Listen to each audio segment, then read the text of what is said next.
Hi friends, welcome to Senimala family.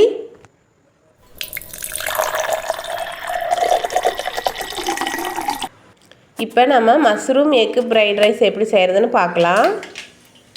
எண்ணெய் காஞ்சிருச்சு, கடுகு போட்டுட்டேன். கடலைப்பருப்பு போட்டுக்கலாம். கடலைப்பருப்பு போட்டுட்டு காஞ்சதும் வெங்காயம் கட் பண்ணி வச்சுருக்கேன். இதுக்கு பெரிய வெங்காயம் தான் கட் பண்ணி வச்சுருக்கேன் ஃப்ரெண்ட்ஸ். பெரிய வெங்காயம் போட்டு நல்லா வதக்கிக்கணும். 2 வரமிளகாய் போட்டிருக்கேன். கருவேப்பிலை போட்டுட்டேன். நல்லா வதக்கி விட்டுக்கணும். கொஞ்சம் பொன்னிறமாகிற அளவுக்கு வதக்கிக்கணும். வதங்கினது கொஞ்சம் போல் இஞ்சி பூண்டு பேஸ்ட் போட்டிருக்கேன். ஒரே ஒரு தக்காளி போட்டிருக்கேன். நல்லா வதக்கி விட்டுக்கலாம். சோறை வதக்கிக்கணும்.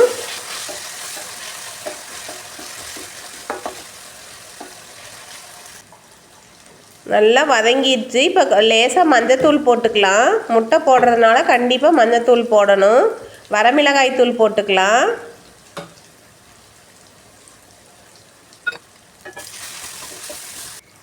சிக்கன் மசாலா லேசாக போட்டுக்கிட்டேன்.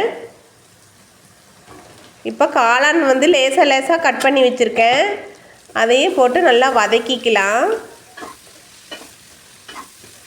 காளான்லேயே தண்ணி விடும். அதனால் நம்ம இப்படியே வதக்கிட்டே சிம்மில் வச்சு வதக்கிட்டே இருக்கும்போது அதில் இருக்கிற தண்ணியிலையே வெந்துக்கும். லேசாக உப்பு போட்டுக்கலாம். நல்லா வதக்கி விட்டுக்கணும்.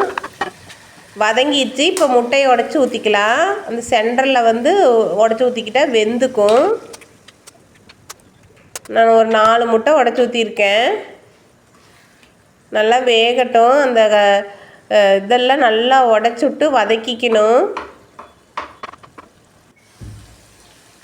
கொஞ்சம் சாதம் சுடு சாதம் இறக்குனதையும் போட்டு கிளறிக்கணும். மல்லி இலை போட்டுக்கலாம்.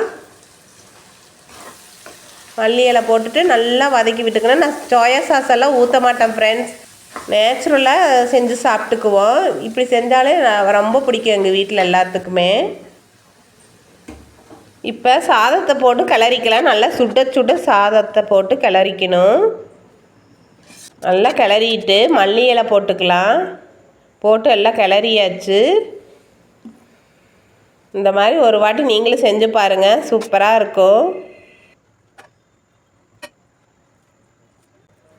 உங்களுக்கு இஷ்டம்னா நீங்கள் சோயா சாஸ் ஊற்றிக்கோங்க.